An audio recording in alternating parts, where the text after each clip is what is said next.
मैं डॉक्टर शिखा अग्रवाल, सह आचार्य राजकीय महाविद्यालय सुजानगढ़, बीए पार्ट सेकंड की आज की क्लास में हम लोग पढ़ेंगे संघीय संसद में राज्यसभा।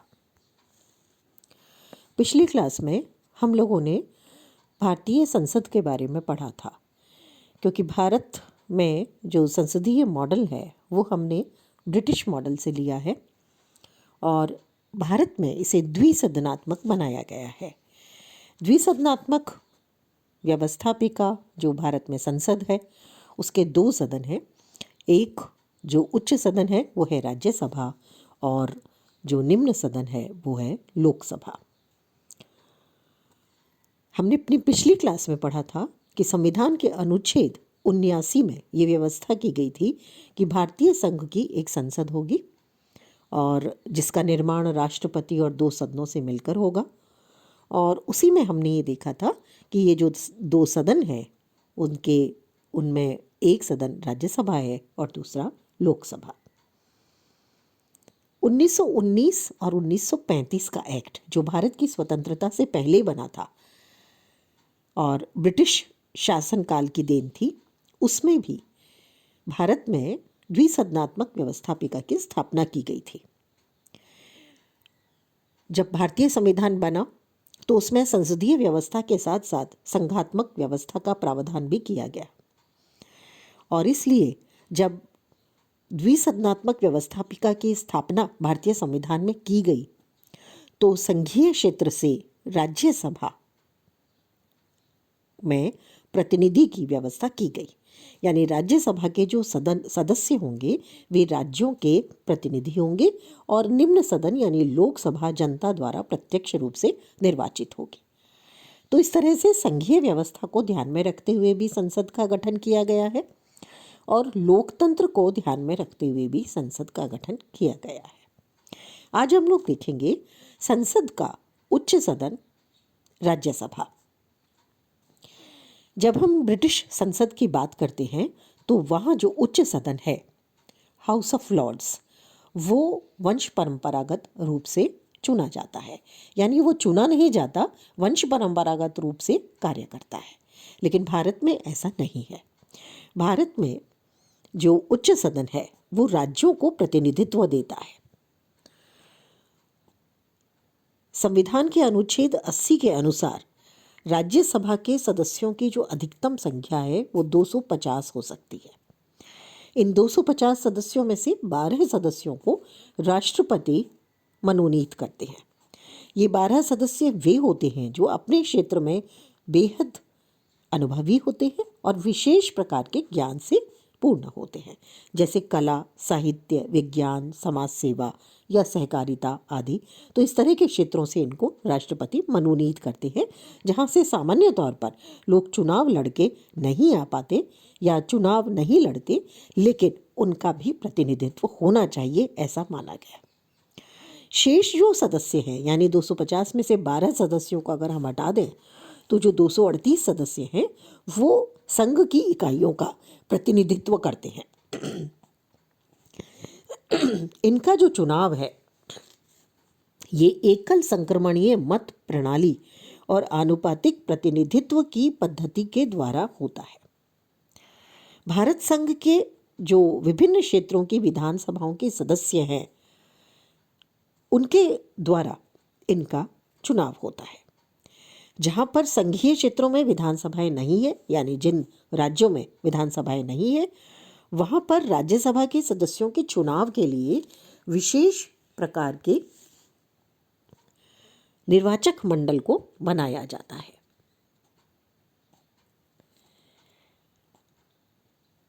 हमारे संविधान में इकाइयों को यानी राज्यों को राज्यसभा में प्रतिनिधित्व जनता के आधार पर दिया गया है। अगर हम अमेरिका की बात करें जहां द्वितीय सदन सीनेट राज्यों का प्रतिनिधित्व करती है, लेकिन वहां सभी को, चाहे वो छोटा राज्य है चाहे बड़ा राज्य है, सभी को बराबर 2 सदस्य चुन करके भेजने होते हैं। लेकिन भारत में ऐसा नहीं है। भारत में हमने इसे जनसंख्या के आधार पर रखा है और संविधान ये व्यवस्था करता है कि एक राज्य की जनसंख्या के पहले 50 लाख व्यक्तियों तक हर 10 लाख व्यक्तियों के लिए एक और उसके बाद 20 लाख पर एक के हिसाब से प्रतिनिधित्व प्राप्त होगा। तो इस तरह से हर राज्य से उसकी जनसंख्या के अनुपात में राज्यसभा में सदस्यों को भेजा जाता है। 2003 में संविधान संसद ने राज्यसभा की जो ये सदस्य के चुनाव हैं और जो तरीका है उसमें थोड़ा सा परिवर्तन किया। पहला परिवर्तन तो ये आया कि जो मूल संविधान है उसमें ये व्यवस्था थी कि राज्यसभा के लिए जो उम्मीदवार खड़ा हो रहा है जिस भी राज्य से, उस राज्य की मतदाता सूची में उसका नाम होना आवश्यक है। लेकिन 2003 में ये व्यवस्था कर दी गई कि राज्यसभा के उम्मीदवार के लिए उस राज्य का निवासी होना आवश्यक नहीं है, यानी वो भारत का निवासी हो और वो कहीं से भी चुनाव लड़ सकता है। दूसरी जो व्यवस्था की गई इसमें कि मूल संविधान में गुप्त मतदान की व्यवस्था थी, लेकिन गुप्त मतदान के आधार पर ऐसा माना गया कि राज्यसभा के चुनाव में विधायक भ्रष्टाचार या धन के प्रलोभन से मताधिकार का प्रयोग करते हैं, तो इसको रोकने के लिए राज्यसभा के चुनाव में गुप्त मतदान को शुरू कर दिया गया। तो ये दो परिवर्तन 2003 में लाए गए। इस तरह से हम अगर देखें तो अलग अलग राज्यों से अलग अलग सदस्य चुन करके जाते हैं। जैसे हम देखें अगर तो राजस्थान से 10 सदस्य चुन करके जाते हैं, तो वहीं पर हम देखें महाराष्ट्र से 19 सदस्य चुन करके जाते हैं और उत्तर प्रदेश से 31 सदस्य चुन करके जाते हैं। तो वहीं पर हम देखते हैं सिक्किम है, मिजोरम है, अरुणाचल जैसे राज्यों से एक एक सदस्य चुन करके जाता है। तो ये जनसंख्या के आधार पर इनका चुनाव होता है। 5 संघीय क्षेत्र केंद्र शासित प्रदेश जो है इसमें आते हैं अंडमान निकोबार द्वीप समूह, दमन और दीव, लक्षद्वीप, चंडीगढ़, दादरा और नगर हवेली। ये जो 5 केंद्र शासित प्रदेश हैं इनको राज्यसभा में प्रतिनिधित्व प्राप्त नहीं है। अब आते हैं राज्यसभा का सदस्य बनने के लिए क्या योग्यताएं आवश्यक है। जैसा कि हम जानते हैं कि भारत में किसी भी पद के लिए भारत का नागरिक होना आवश्यक है। तो सबसे पहली योग्यता भारत का नागरिक हो। आयु के आधार पर 30 वर्ष से कम उसकी आयु नहीं होनी चाहिए, यानी 30 वर्ष या 30 वर्ष से ज़्यादा उसकी आयु हो। वो किसी लाभ के पद पर काम नहीं कर रहा हो, विकृत मानसिकता का ना हो और ऐसी योग्यताएं रखता हो जो संसद समय समय पर निर्धारित करती है। अनुच्छेद 102 में ये कहा गया कि संघ अथवा राज्यों के मंत्री पद लाभ के पद नहीं समझे गए और यदि कभी ये प्रश्न उठता है कि संसद के किसी सदन का कोई सदस्य ये योग्यता रखता है या नहीं रखता है, तो वो प्रश्न निर्णय के लिए राष्ट्रपति को सौंपा जाएगा और राष्ट्रपति चुनाव आयोग की राय के आधार पर जो निर्णय होगा वो निर्णय अंतिम माना जाएगा। अब आते हैं राज्यसभा के कार्यकाल पर। राज्यसभा एक स्थायी सदन है, जैसा कि ब्रिटेन में भी ऐसा ही है। ब्रिटिश संसद में जो उच्च सदन है लॉर्ड सभा, वो स्थायी सदन है, लेकिन जैसा हमने अभी बात की कि वो वंश परंपरागत रूप से बना हुआ है, उसके जो सदस्य हैं वो वंशानुगत आते हैं, लेकिन भारत में ऐसा नहीं है।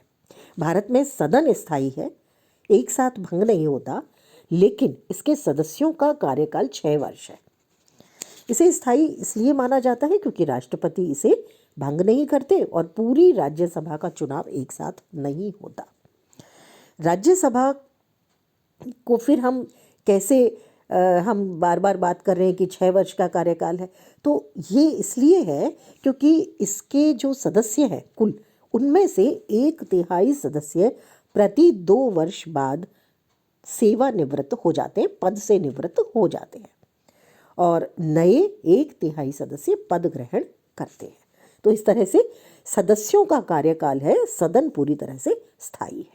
अभी हम देखेंगे कि लोकसभा को भंग किया जा सकता है, लेकिन राज्यसभा भंग नहीं होती। ये बहुत खास बात है।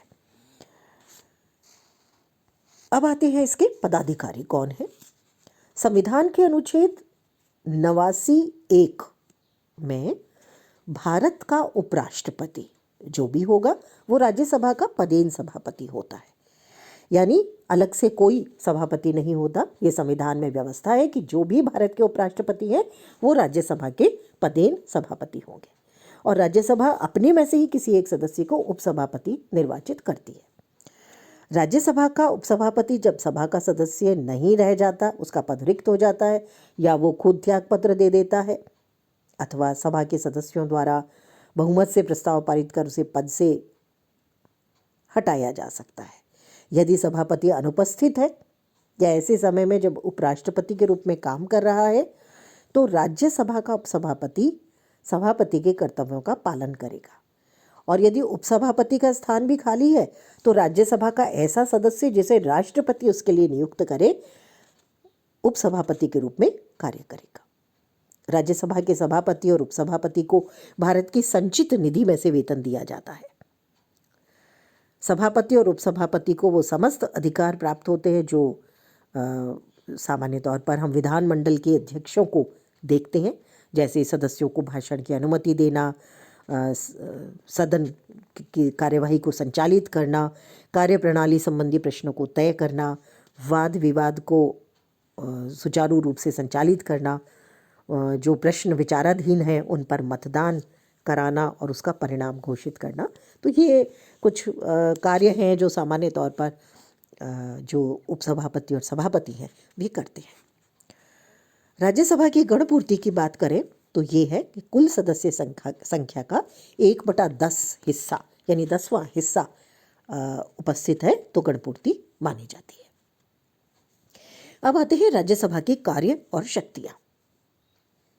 राज्यसभा उच्च सदन है और राज्यों को प्रतिनिधित्व देता है। उसकी शक्तियां सामान्य तौर पर लोकसभा के साथ मिलकर कार्य करती हैं, लेकिन कुछ मामलों में हम देखेंगे उसकी अनन्य शक्तियां भी हैं, तो कुछ मामलों में लोकसभा से कम शक्तियां भी हैं। सबसे पहले हम देखेंगे विधायी शक्ति। लोकसभा के साथ साथ राज्यसभा के पास भी विधि निर्माण संबंधी शक्ति है। सामान्य विधेयकों पर लोकसभा और राज्यसभा की बिल्कुल समान शक्तियां हैं, लेकिन जो वित्तीय विधेयक है उनके संबंध में राज्यसभा की शक्ति कम है। अगर हम सामान्य विधेयक या अवित्तीय विधेयक की बात करें तो विधेयक को लोकसभा या राज्यसभा दोनों में से किसी भी सदन में प्रस्तावित किया जा सकता है और दोनों सदनों से पारित होने के बाद राष्ट्रपति के पास हस्ताक्षर में जाता है। लेकिन अगर हम व्यवहारिक बात करें तो सामान्यतया जितने भी महत्वपूर्ण विधेयक होते हैं वे लोकसभा में प्रस्तावित किए जाते हैं। दोनों सदनों में अगर किसी प्रकार का विधेयक को लेकर के मतभेद उत्पन्न हो जाता है तो राष्ट्रपति द्वारा दोनों सदनों की संयुक्त बैठक बुलाई जाती है। संयुक्त बैठक जब बुलाई जाती है तो उसकी अध्यक्षता लोकसभा के स्पीकर द्वारा होती है, न कि राज्यसभा के सभापति द्वारा। ये ध्यान रखने की बात है। संयुक्त बैठक में जो निर्णय है वो बहुमत के आधार पर होता है, ऐसा अनुच्छेद 108 में कहा गया है। लेकिन जब संयुक्त बैठक में निर्णय बहुमत से होता है तो राज्यसभा की स्थिति निर्बल हो जाती है, क्योंकि पहली बात संयुक्त बैठक बुलाने की जो शक्ति है वो राष्ट्रपति को है और राष्ट्रपति मंत्रिपरिषद के परामर्श पर कार्य करते हैं और मंत्रिपरिषद लोकसभा के प्रति उत्तरदायी है। तो इस स्थिति में लोकसभा ज़्यादा शक्तिशाली हो गई। दूसरी बात यह है कि संयुक्त बैठक में बहुमत से जब निर्णय लिया जाना है तो राज्यसभा से दुगनी सदस्य संख्या लोकसभा की होती है। तो ऐसी स्थिति में भी लोकसभा ज़्यादा शक्तिशाली सिद्ध होती है और राज्यसभा कमतर सिद्ध होती है, क्योंकि लोकसभा की सदस्य संख्या ज़्यादा होने से निश्चित रूप से बहुमत उसका ज़्यादा होता है। तो इस तरह से विधायी शक्तियों में जहाँ हमने देखा कि सैद्धांतिक तौर पर काफ़ी हद तक दोनों को समान शक्तियाँ प्राप्त हैं, लेकिन व्यावहारिक तौर पर और यदि मतभेद उत्पन्न होता है तो ऐसी स्थिति में लोकसभा की शक्तियाँ ज़्यादा हो जाती हैं।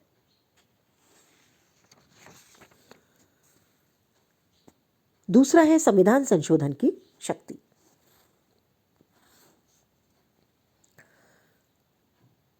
संविधान संशोधन की जो शक्ति है उसमें लोकसभा के समान ही शक्ति प्राप्त है। किसी भी सदन में दोनों में से संशोधन विधेयक लाया जा सकता है और स्वीकृत भी तभी माना जाएगा जब संसद के दोनों सदन अलग अलग अपने कुल बहुमत और उपस्थित एवं मतदान करने वाले सदस्यों के 2/3 बहुमत से उसे पारित कर देते हैं। संशोधन प्रस्ताव पर संसद के दोनों सदनों में असहमति होने पर संयुक्त बैठक बुलाने की कोई व्यवस्था संविधान में नहीं है। ये बहुत महत्वपूर्ण बात है। ऐसी स्थिति में संशोधन प्रस्ताव समाप्त हो जाता है। तो यहाँ दोनों की जो शक्तियाँ हैं वो समान हैं। व्यवहार में 3 बार संविधान संशोधन के प्रस्ताव पर लोकसभा और राज्यसभा में मतभेद की स्थिति उत्पन्न हुई। सबसे पहले 1970 में प्रीवी पर्स समाप्त करने को लेकर के राज्यसभा ने इसे अस्वीकार कर दिया। 1978 में लोकसभा द्वारा 45वें संविधान संशोधन को जब भेजा गया तो राज्यसभा ने 5 संशोधनों सहित इसे पारित किया और ऐसी स्थिति में लोकसभा के द्वारा दूसरा मार्ग अपनाया गया। तीसरा है 1989 में लोकसभा द्वारा पारित 64वें और 65वें संविधान संशोधक जो ग्रामीण और शहरी क्षेत्र में स्थानीय स्वशासन से संबंधित थे, उसमें भी राज्यसभा से 2/3 समर्थन नहीं मिला और ये भी जो संशोधन था संसद से अस्वीकृत हो गया। तो इस तरह से 3 बार ऐसा हुआ है। अब आते हैं वित्तीय शक्ति पर। वित्तीय शक्तियां जो हैं राज्यसभा को बहुत कम प्राप्त है। संविधान ने लोकसभा को ज़्यादा शक्तियां दी हैं क्योंकि वित्त विधेयक लोकसभा में ही प्रस्तावित होते हैं और लोकसभा से स्वीकृत होने पर राज्यसभा के पास आते हैं और राज्यसभा ज़्यादा से ज़्यादा सिर्फ 14 दिन तक इस पर विचार कर सकती है। वित्त विधेयक के संबंध में अपने सुझाव लोकसभा को दे सकती है, लेकिन लोकसभा उसे मानने के लिए बाध्य नहीं है। इस तरह से राज्यसभा की स्थिति यहाँ पर अगर हम वित्त के क्षेत्र में देखें तो बहुत कमज़ोर है और काफ़ी हद तक हम ये देखें कि बजट जो है वो भी लोकसभा में ही प्रस्तुत होता है। 1977-78 के वार्षिक बजट में 6 संशोधन की सिफारिश राज्यसभा ने की थी, लेकिन लोकसभा ने राज्यसभा द्वारा प्रस्तावित संशोधन रद्द कर दिए थे। तो इस तरह से वित्त के संबंध में राज्यसभा की शक्तियां बहुत ज़्यादा नहीं हैं। अगला आता है कार्यपालिका संबंधी शक्ति। संसदीय शासन व्यवस्था में मंत्रिपरिषद लोकसभा के प्रति उत्तरदायी है, राज्यसभा के प्रति उत्तरदायी नहीं है। हालांकि राज्यसभा के सदस्य मंत्रियों से प्रश्न पूछ सकते हैं, पूरक प्रश्न पूछ सकते हैं, आलोचना कर सकते हैं, लेकिन अविश्वास प्रस्ताव द्वारा मंत्रिमंडल को हटाने का अधिकार केवल लोकसभा को प्राप्त है। इस तरह से इस संबंध में भी अगर हम देखें तो लोकसभा ज़्यादा शक्तिशाली है। अब आते हैं अन्य शक्तियों पर, विविध शक्तियां जिसको हम कहेंगे। कुछ ऐसी शक्तियां हैं जो लोकसभा के साथ मिलकर के वो कार्य करती हैं। इसमें है राज्यसभा के सदस्य लोकसभा के साथ मिलकर के राष्ट्रपति के चुनाव में भाग लेते हैं, उपराष्ट्रपति के चुनाव में भाग लेते हैं। राष्ट्रपति उपराष्ट्रपति के साथ साथ सर्वोच्च न्यायालय के न्यायाधीश तथा अन्य कुछ पदाधिकारियों पर महाभियोग लगा सकते हैं। महाभियोग केवल तभी पारित समझा जाता है जब दोनों सदन इस प्रकार के प्रस्ताव को स्वीकार कर लें। राज्यसभा लोकसभा के साथ मिलकर बहुमत से प्रस्ताव पारित करके उपराष्ट्रपति को भी पद से हटाती है। उपराष्ट्रपति को पद से हटाने का जो प्रस्ताव है वो राज्यसभा से पारित होकर लोकसभा के पास जाता है। अगर आपातकाल जो राष्ट्रपति घोषित करते हैं उसे 1 माह से ज़्यादा की अवधि तक लागू रखना है तो दोनों सदनों से यानी लोकसभा और राज्यसभा दोनों से उस प्रस्ताव को पारित होना आवश्यक है। और लोकसभा का विघटन अगर होना है तो केवल राज्यसभा से अनुमोदन आवश्यक है। आपातकाल की स्थिति में मौलिक अधिकारों के निलंबन के लिए जो आदेश है उसे भी यथाशीघ्र संसद के दोनों सदनों के सामने रखा जाना चाहिए। तो इस तरह से लोकसभा और राज्यसभा की बहुत सारे मामलों में समान शक्तियां भी हैं। अब आते हैं कुछ ऐसी शक्तियों पर जो केवल राज्यसभा के पास मौजूद है, लोकसभा के पास नहीं है, क्योंकि राज्यसभा राज्यों का एकमात्र प्रतिनिधित्व है जो सीधे प्रतिनिधित्व देता है। पहली शक्ति है अनुच्छेद 249 के अनुसार राज्यसभा उपस्थित और मतदान में भाग लेने वाले 2/3 सदस्यों के बहुमत से राज्य सूची के किसी विषय को राष्ट्रीय महत्व का घोषित कर सकती है। तो ऐसी स्थिति में जब प्रस्ताव पारित होता है तो संसद उस विषय पर कानून का निर्माण कर सकती है और ये प्रस्ताव पारित होने प्रारंभ होने के बाद में 1 वर्ष के लिए लागू होता है। लेकिन अगर राज्यसभा चाहे तो उसे 1 वर्ष के लिए बढ़ाया जा सकता है, हर बार 1 वर्ष के लिए बढ़ाया जा सकता है। दूसरा है संविधान के अनुच्छेद 312 के अनुसार राज्यसभा अपने 2/3 बहुमत से प्रस्ताव पारित कर नई अखिल भारतीय सेवाएं स्थापित करने का अधिकार केंद्रीय सरकार को दे सकती है। जब तक राज्यसभा ऐसा प्रस्ताव पारित नहीं करे तब तक संसद या भारत सरकार कोई नई अखिल भारतीय सेवा की व्यवस्था नहीं कर सकते। तो इस तरह से राज्यसभा की शक्तियों को अगर हम देखें तो ये कुछ हद तक जो ब्रिटेन की लॉर्ड सभा है उससे ज़्यादा शक्तियाँ रखती है, तो अमेरिका की सीनेट से कुछ कम शक्तियाँ रखती है, लेकिन उनके बीच का मार्ग भारत में अपनाया गया है। भारत में इसे एक सहयोगी सदन की भूमिका के रूप में बनाया गया है। जैसा कि MV पायली ने कहा कि राज्यसभा एक निरर्थक सदन या व्यवस्थापन का केवल रोक लगाने वाला सदन नहीं है। वास्तव में राज्यसभा शासन तंत्र का एक आवश्यक अंग है। ये केवल दिखावे मात्र का दूसरा सदन नहीं है।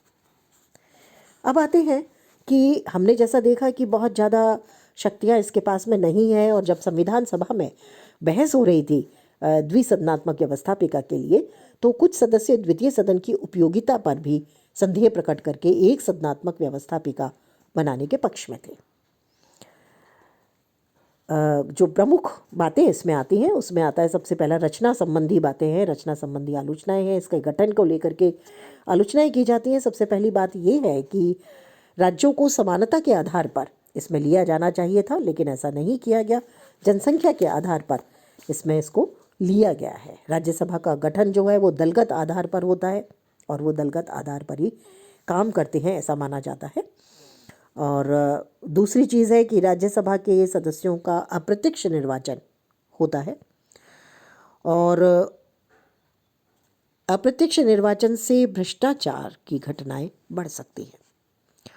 तीसरी जो इसका जो संगठन है उसके संबंध में कि आनुपातिक प्रतिनिधित्व के आधार पर इसमें निर्वाचित किया जाता है, लेकिन भारतीय संघ के कुछ राज्यों की विधानसभाओं में क्षेत्रीय दलों को पर्याप्त प्रतिनिधित्व है, और ऐसी स्थिति में ये राष्ट्रीय स्तर पर भी राज्यसभा में प्रतिनिधित्व प्राप्त कर लेते हैं, जिससे राष्ट्रीय हित पूरा नहीं होता। इसी तरह से राज्यसभा में 12 सदस्यों को राष्ट्रपति द्वारा मनोनीत किया जाता है। ये एक अप्रजातांत्रिक अलोकतांत्रिक प्रणाली है और कार्यपालिका इसमें अपनी शक्ति का पूरा दुरुपयोग करती है, ऐसा माना जाता है। अगली बात जो इसके संगठन में मानी जाती है वो ये है कि राज्यसभा एक राजनीतिक शरण गृह के रूप में काम में आ रही है, क्योंकि सामान्य तौर पर जो प्रत्यक्ष चुनाव से दूर भागते हैं ऐसे लोगों को, या जनता ने जिन्हें अस्वीकार कर दिया, ऐसे लोगों को राजनीतिक दल राज्यसभा का सदस्य बना देते हैं। तो इसके संगठन के बारे में ये कुछ आलोचनात्मक टिप्पणियां की जाती हैं।